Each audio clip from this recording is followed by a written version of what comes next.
मानापमान या नाटकाचा शुभारंभाचा प्रयोग जेव्हा ठरला तेव्हा तुम्हाला माहिती असेल, तुम्ही बालगंधर्व चित्रपट पाहिला असेल, बालगंधर्वांच्या कन्येचं निधन झालं शुभारंभाच्या प्रयोगाच्या आदल्या दिवशी.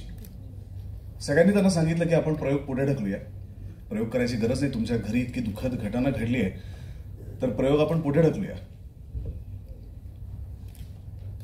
पण ज्या व्यक्तीने, ज्या कलाकारांनी सर्वस्व रंगभूमीला वाहिलेलं आहे तो बालगंधर्वांसारखा कलाकार विरळा असतो.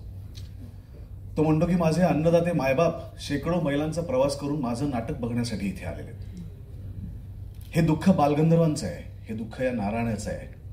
त्या दुःखाचे चटके मी भामिनीला का देऊ? आणि या दुःखात बुडालेला असून सुद्धा बालगंधर्व मानापमानचा प्रयोग करतात. तो शुभारंभाचा प्रयोग होतो तर मानापमानच्या सुरुवातीवर दुःखाची झालर आहे.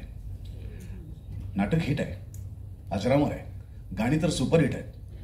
पण या सगळ्याच्या पाठीमागे एक दुःखाची झालर आहे, ती म्हणजे त्यांच्या लेकीच्या निधनाची.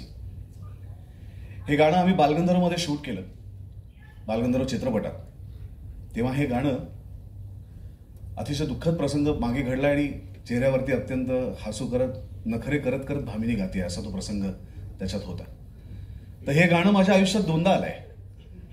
बालगंधर्वमध्ये भामिनी म्हणून आलंय आणि मानापमानमध्ये धैर्यधर म्हणून आलंय. तर कदाचित मी असा एकमेव कलावंत आहे की ज्याच्या आयुष्यात एकच गाणं दोनदा दोन वेगळ्या भूमिकांमध्ये आलंय.